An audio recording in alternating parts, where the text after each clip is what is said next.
नमस्कार, स्वागत है आप सभी का। मैं हूं आपके साथ हेमंत कुमार। केंद्र सरकार ने 22 सितंबर से जीएसटी के दरों में कटौती का ऐलान कर दिया और ऐसे में दाम कम हुए या नहीं इसकी भी सख्त निगरानी की जाएगी। सेंट्रल और स्टेट जीएसटी विभाग के फील्ड अफसर बाजार में अचानक से निरीक्षण करेंगे।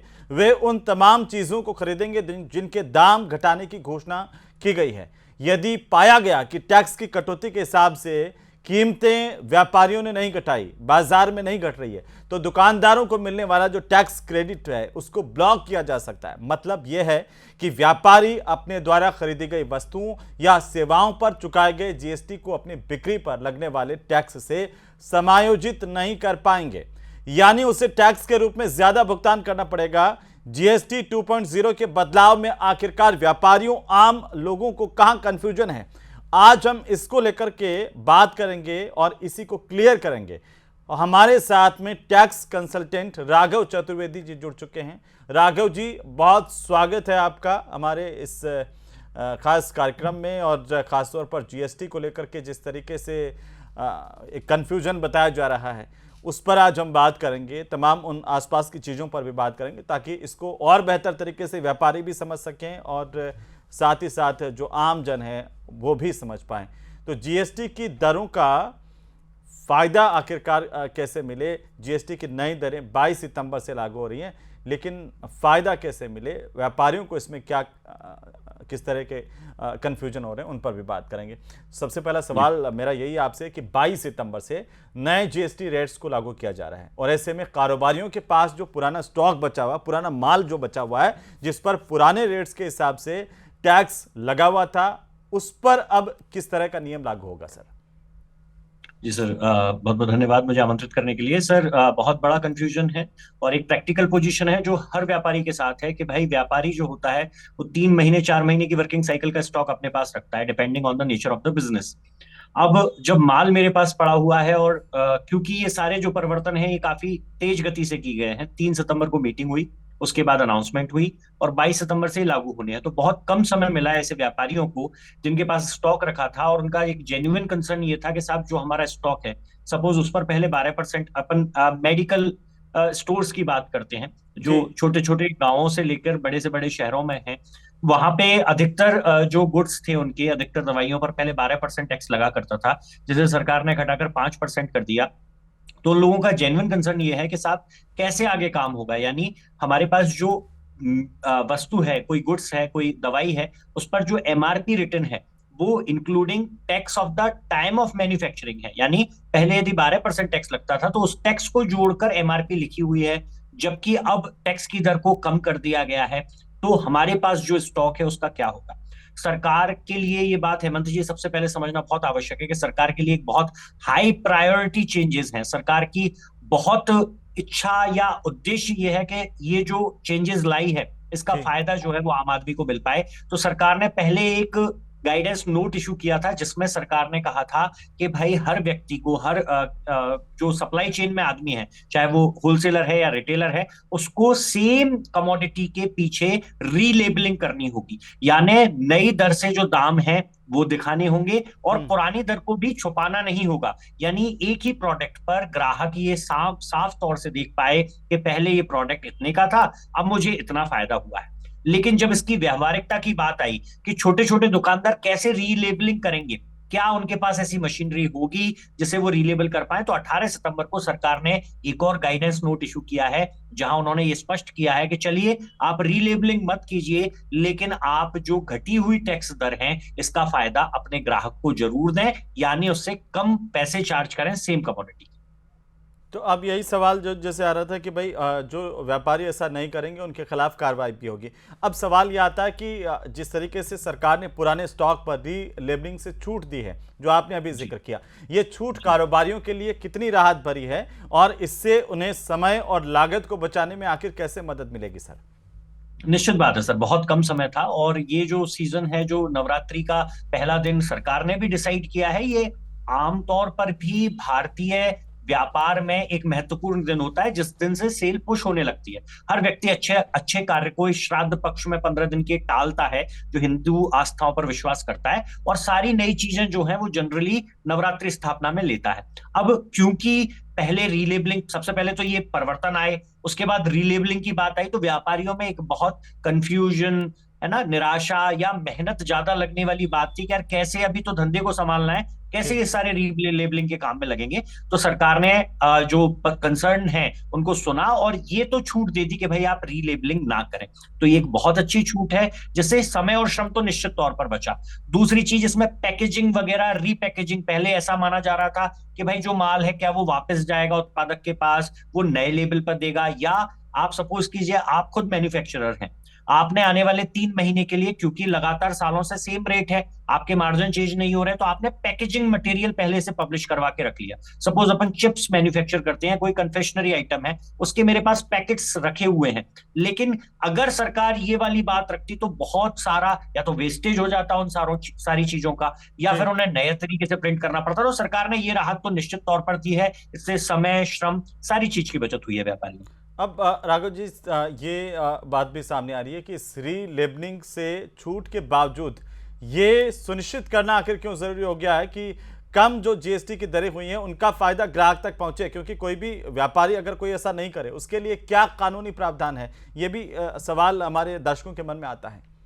निश्चित बात है सर, ये उपभोक्ता की तरफ से पूछा जाने वाला प्रश्न है और व्यापारी की तरफ से सुनिश्चित की जाने वाली चीज है, क्योंकि सरकार ने आज लगभग सभी नेशनल न्यूज़पेपर्स के फ्रंट पेज की एक न्यूज है जहां पे सरकार ने ये क्लियर किया है कि लीगल मेट्रोलॉजी डिपार्टमेंट और जीएसटी डिपार्टमेंट के जितने अधिकारी है वो ऑन फील्ड रहेंगे 9 दिन तक नवरात्रियों में। लोग उनकी ड्यूटी है कि वो जाके ये इंश्योर करें कि ऐसा ना हो कि बढ़ी हुई दरों से ही माल मिल रहा है।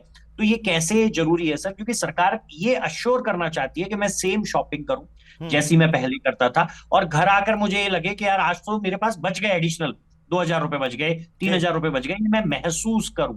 और ये मैं महसूस कब करूंगा? जब मुझे सस्ती दर पर माल मिलेगा। सस्ती दर पर माल कब मिलेगा? जब व्यापारी उसे बेचेगा। व्यापारी कब बेचेगा? जब सरकार ये इंश्योर करेगी कि वो ऐसा करे। तो व्यापारियों के दृष्टिकोण से यदि मैं बात करूं तो एक बहुत महत्वपूर्ण बात है कि वो अगर किसी तरीके के पछड़े लीगल लिटिगेशन में नहीं फंसना चाहते हैं कि कोई ग्राहक उनकी शिकायत कर दे कि साहब ये व्यक्ति जो है या ये व्यापारी जो है मुझे कम दरों से नहीं दे रहा है, उसके लिए आवश्यक है एक पूरी प्राइस के 3 कंपोनेंट है सर, बहुत जल्दी मैं खत्म करूंगा।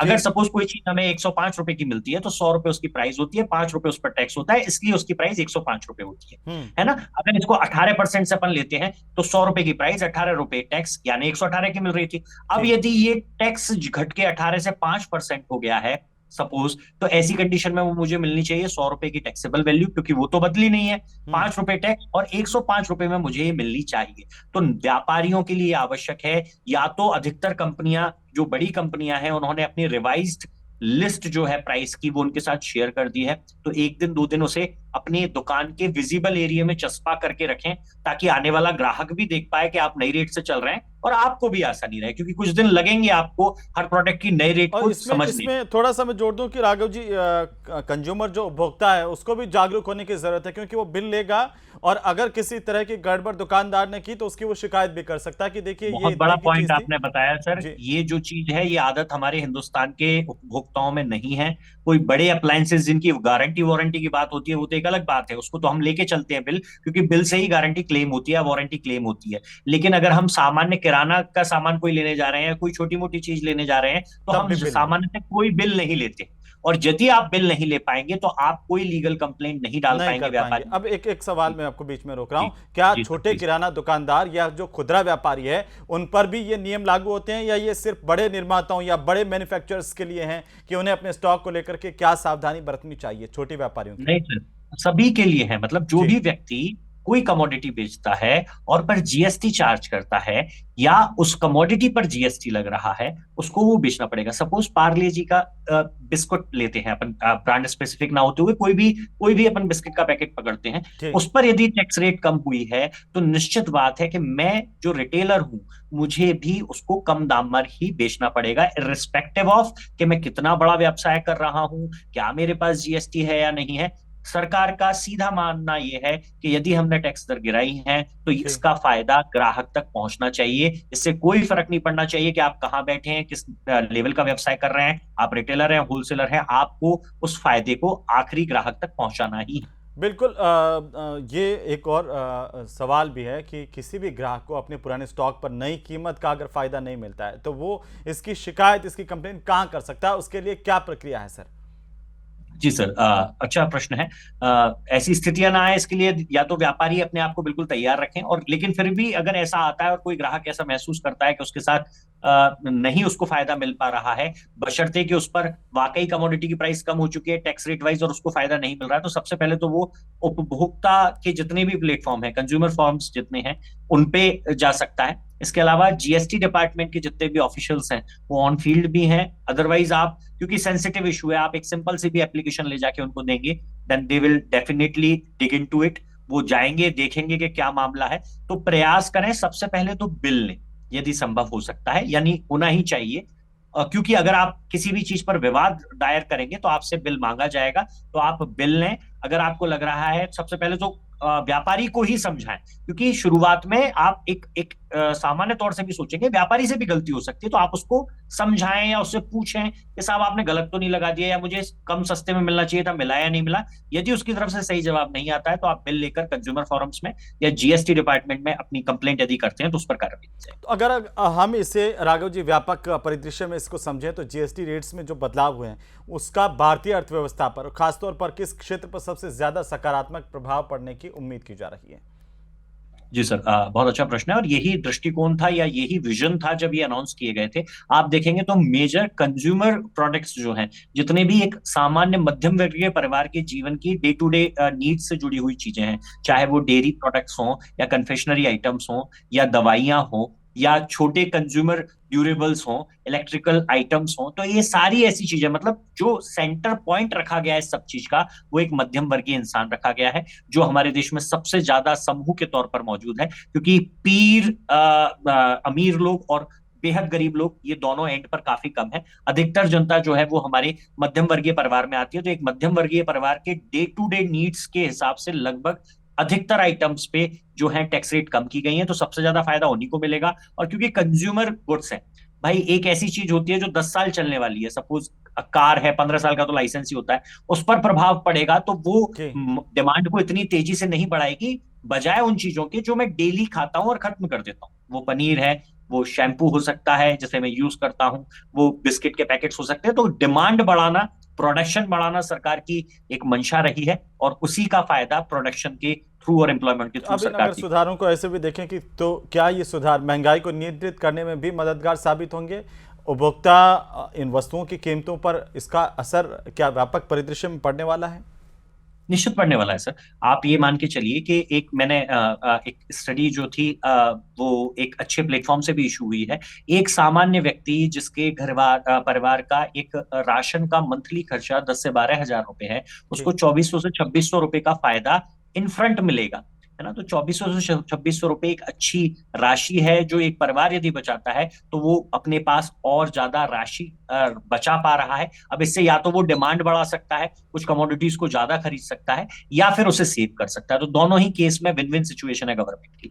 कुछ महिलाओं का सवाल है, क्योंकि जब भी कम होने की बात आती है तो महिलाओं के दिमाग में सबसे पहले आती है कि उनके गहने सस्ते हुए, उनको कैसे, उनके ऊपर कैसे रेट्स लगेंगे जी सोने जी जी। चांदी पर? सोने चांदी के साथ अफसोस के साथ कहना पड़ रहा है सर कि कोई चीज नहीं है। पहले भी 3% जीएसटी लगा करता था। ये एक स्पेशल रेट है बेसिकली। जी। Precious metals, gold, silver, diamonds पर 3% जीएसटी लगता था, वो अभी भी वैसा ही लग रहा है। और क्योंकि ये डिमांड एंड सप्लाई से ड्रिवन कमोडिटीज हैं, हर दिन इनकी रेट्स अलग होती हैं, तो वो जैसा चल रहा है वैसा ही चलेगा। बाकी महिलाओं को घर खर्च में निश्चित तौर से मदद मिलने वाली है। तो जो राशि उनको उनके हस्बैंड, यदि वो वर्किंग नहीं है और हाउसवाइफ है, वो देते हैं, या खुद वर्किंग है और पैसा खर्च करती है, तो उसमें उन्हें निश्चित तौर से मदद मिलेगी, पैसा बचेगा। बिल्कुल, और उम्मीद है कि इस तमाम दर्शकों के जो कन्फ्यूजन है जीएसटी को लेकर के वो काफ़ी हद तक दूर हुए होंगे। और ख़ास तौर पर हमारे जो व्यापारी भाई बहन हैं और पुराने माल को लेकर के नई जीएसटी के दरों पर असमंजस में थे, उनका असमंजस भी मुझे लगता है राघव जी ने काफ़ी हद तक दूर कर दिया है। फिर भी अगर आप दर्शकों के कोई सवाल हैं तो आप हमें कमेंट में लिख करके दे सकते हैं, और कोशिश होगी कि अगली बार जब भी हम बातचीत करेंगे तो आप दर्शकों के सवालों को भी लेंगे। बहुत शुक्रिया राघव जी हमारे साथ जुड़ने के लिए और तमाम सवालों के जवाब देने के लिए। और आप धन्यवाद। दर्शकों को ये बातचीत कैसी लगी, जानकारी कैसी लगी, हमें ज़रूर से बताएं। नमस्कार।